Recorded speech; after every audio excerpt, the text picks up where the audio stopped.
The time is 3:37 on Saturday, January 8th, 2022. This is take 3. 2 years ago, this happened, putting track and field throughout the country on hold.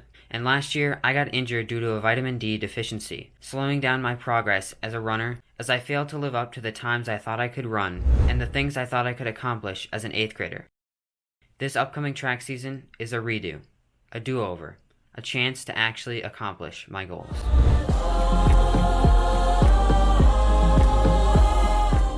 So what are they? Well, goal number 1, run under 4:25 in the 1600. Goal number 2, run under 9:30 in the 3200. Let's pretend I didn't write this third one because I would have to destroy my other goals just to barely make this one. There's just one slight issue. Just a few days after I recorded that clip, my school got shut down due to the rising COVID-19 cases. On top of that, the USATF meet I was going to compete in on January 30th has been permanently canceled for the same reason. So what's the plan? Well, in about a week, I'm going to see if I can get access to an indoor track to do a 1600 meter time trial instead. If not... Judging by the time in between then and now, I think it's pretty clear that I was able to gain access to the track. However, I will be running alone now, so it won't be quite the same as a full-fledged meet, but it's still something, and I feel it's good enough for me to accurately test my fitness. My goal is to go just under 4:40, but if I'm within a few seconds of that, I won't be complaining. Today marks the first day I'll be getting back on track, so let's get to it.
I ended up running 3 or 4 seconds behind my goal of 4:40 and running 4:43, and I think that's not a huge deal because I still have a lot of time to improve and work on my mileage and then eventually build in speed stuff. So all around, I'm happy with the run despite not reaching my goal, and I think in the future I can still accomplish my goals, even though I didn't reach them today. Over the next 2 months, I put together 10 straight 33-mile weeks, with many great workouts and almost completely record-breaking long runs.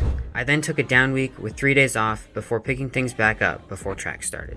And before I knew it, it was April 9th and I was towing the line for the first race of my season. The 3,200 meter run got out in about 72 seconds, and I ended up crossing the line in 9:53.08, behind my 2 teammates who ran 9:41 and 9:51. I just narrowly missed my goal of 9:52 for this race, but things were looking promising. I followed that race up with another run 4 days later that, well, did not go as planned. I was aiming for 4:36 and finished in 4:47, even slower than my last year's best. I would attribute this to the bad wind on the backstretch and the fact that it was 45 degrees. Maybe a poor warm-up too. Hoping for better weather, I hopped on the track on April 22nd and dropped a 9:48 3200 in slightly windy and cold weather. However, it was much better than last week. Because it was still early in the season, my races were hand-timed, and somehow the timers mistakenly clocked me in at 9:45. You'll see why that's important in a minute. Both of my teammates ran 9:44. 4 days later, my team hosted a co-ed meet where I ran the 4x8 and open 400. It was looking unlikely that my 9:45 and my teammates' 9:44s would get us into the Hamlin Elite Meet, so we wanted to take a shot at qualifying in the 4x8. For context, the Hamlin Elite Meet is an early season meet for the best runners in the state of Minnesota, so it's a pretty big deal. I split 2:11 in the 800, and my team ran 8:32, which was definitely not fast enough to qualify. Yet shockingly, a day later, I learned that I and my 2 teammates had qualified in the 3200. I narrowly qualified as the 16th seed solely because of the incorrect timing 2 weeks ago. so with just 2 days in advance, I prepped for the Hamlin Elite Meet. Unfortunately, when the time came to run, the weather was absolute trash. I ran alone for the majority of the race and finished in 9:51, far from my goal of sub 9:40. At this point, I was feeling really disappointed in my progress so far this season. After having such a strong opener, I felt like 4:25 and 9:30 were slipping away. Here's what I had to say after the race. I was pretty frustrated after that race, but I think I just need to understand that ever since the first meet, it's kind of been just racing, and not really that much time for any workouts. The Hamlin Elite Meet was on a Friday, and I had raced last Friday, and then I raced again on Tuesday, and then again on Friday. So I was just racing a lot, and I felt like there was never really enough time for me to get like a good string of workouts where I could start building fitness again. I think this is the time where I'm actually going to be able to start making a lot bigger improvements. Luckily, a week of workouts was indeed all I needed, because 11 days later, I dropped a 4:29 1600. From here, I had another week of solid workouts before hitting the track again for conference championships. My goal for this race was 9:32 for the 3200, and I was feeling confident after such a strong performance 2 weeks prior. I got it on 1:12, slightly behind pace, but stayed focused knowing I had negative split my last race. I ended up crossing the line in 9:32.13. Things were looking great, and I was feeling optimistic about reaching my goals and qualifying for state. A week later, I laced up for sections and ran a 9:30 3200, splitting 4:43 and 4:47.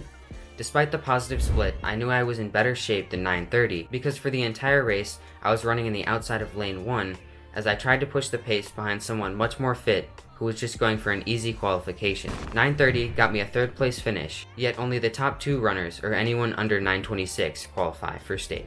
I knew at this point that I would not be going to state because of how low my chances were of qualifying in the 1600. Nonetheless, I towed the line for the last time as a high school freshman and ran 4:31, splitting 2:14, 2:17. Despite missing both of my season goals at the section meet, this wasn't the end for me. I still had one more shot to prove myself, this time on the national stage. But before I get to that, I want to talk about one of my teammates. His name is Jimmy Olsen, and he's my team's #1 distance runner. He's also a senior, and he's the guy that passed me up in the 32 at sections, qualifying himself for state. I thought it would be cool to document his thoughts surrounding his very last race as a high schooler. So here's Jimmy. Alright, I'm right here with Jimmy Olsen. He qualified for state in his senior year. What do you have to say about that, Jimmy? Well, I think it's been a long time coming. I've tried to keep the sport as fun as possible, so it's kind of nice that I'm just going to state. Even though it's my senior year, I really felt like I lost last year. I only joined track my junior year, so it's really something special this year. I'm happy to do it. What is your strategy going into the 32 on Thursday? I'd like to stay knowing what my pace is and probably go out at a speed that I know I can maintain and not try to burn out and die the last few laps. So. All right, Jimmy, thanks for the interview. Good luck to you on Thursday. Thanks so much. On your mark. Person gaps, I'm like, we told him to scoot down. Sometimes I feel like my heart is on fire. Do you know how it feels? Set your soul on fire.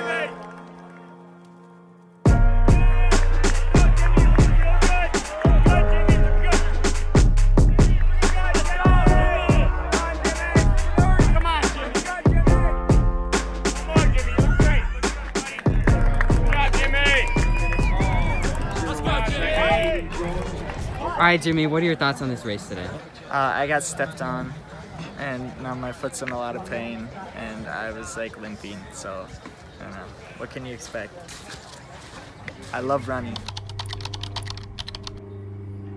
Today is my last big workout before New Balance Nationals. In Philadelphia, I'll be running the freshman mile and 2 mile, so I'll have one last attempt at reaching my goals. Today's workout is 400, 500, 600, 500, 400 at goal mile pace with equal rest. My goal pace is obviously 4:24 because I have one last shot to go under 4:25.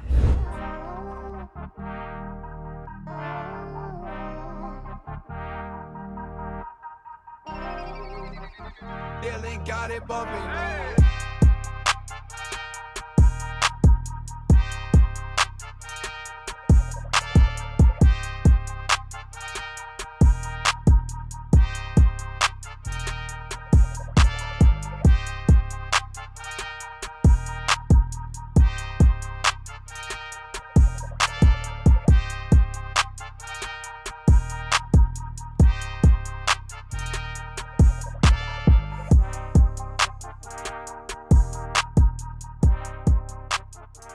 In that workout, I really fell apart the last 100 of the last 2 reps, but I still hit my pace for about 1900 meters straight of the workout, so I'll take it for no spikes and no competition. But no matter what pace I run in any workout I do, I just have to go for those goals I set over 6 months ago. I ran a 4:29 1600 almost 5 weeks ago, and have come so close to breaking 9:30.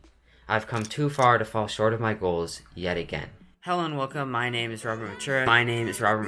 Hello and welcome, my name is Robert Mechura. I'm just going to commentate over that race. So in this video, I'm going to be recapping them, and I'll commentate over the race. I ran a 1600 meter, so I guess I'll see you in Philly.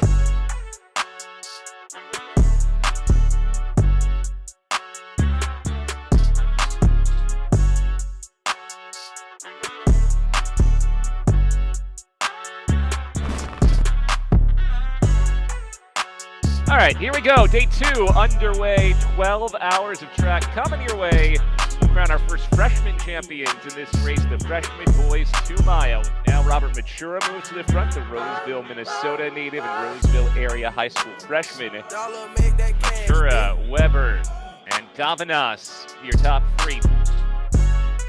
About 2:24 through the opening 800. A 71-second lap the last time around.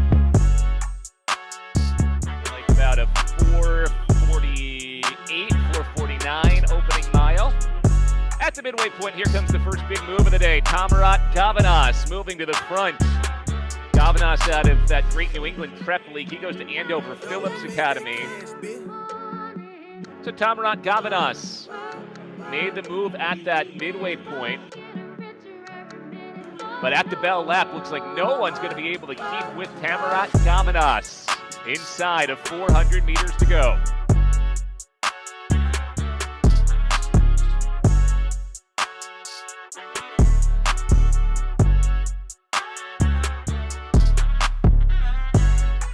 Robert Mechura out of Minnesota takes second.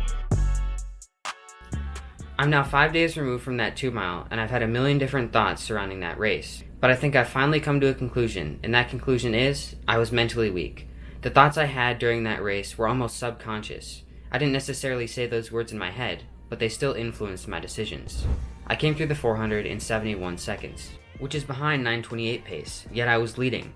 Over the coming laps, the pace slowed, but I was still in first, which gave me this idea that I was going to have an easy win. And due to that 9:28 goal essentially left my mind, because I still would have been extremely happy to come away with the win. And so when Tamarat took off with a mile to go, I simply wasn't prepared to match his move. Now, with 150 left, I was sitting in 5th place. And I can vividly remember thinking to myself, this pace really isn't that hard, and so I sped up and easily passed the 3 kids in front of me.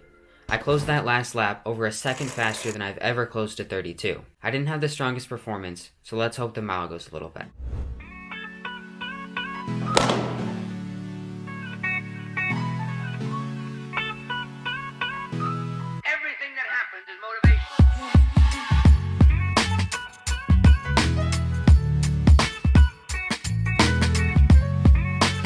Mechura and Murphy, and now it is Murphy of Del Mar, New York, moving ahead of Mechura. In top 5 contention for sure with another heat to go. Mechura leaving Murphy behind. I was first in my heat by over 3 seconds, but was soon passed up by 6 kids in the last heat. And while I do wish I was in the fastest heat, I am so much more proud of how I handled the mile. It may not be 4:26, but it still converts to a 4:28.98 1600.